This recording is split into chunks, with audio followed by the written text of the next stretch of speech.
நீங்கள் உண்மையான அன்பு பாசம் வைத்திருந்து ஏமாற்றப்பட்டீர்களா? தோற்று போனது நீங்கள் இல்லை. உங்களுடைய உண்மையான அன்பு பாசத்தை இழந்தவர்கள் தான் தோற்று போனவர்கள். நீங்கள் இழந்தது ஒரு போலியான உறவை மட்டும்தான். ஏமாற்றங்கள் எங்களுடைய வாழ்க்கையை அழிப்பதற்கு வருவதில்லை. நீங்கள் தவறான இடத்தில் இருக்கின்றீர்கள், சரியான இடத்திற்கு செல்லுங்கள் என்று நமக்காக வருகின்ற ஒரு விஷயம்தான் ஏமாற்றம்.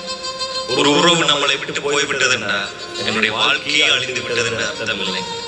நாங்கள் வாழ்க்கையில யாரை சந்திக்கின்றோம், எதை கற்றுக்கொள்கின்றோம் என்று நமக்காக சொல்லிக் கொடுக்கின்ற ஒரு பாடம் தானுங்க இந்த உறவு பிரிதல் பாடம்.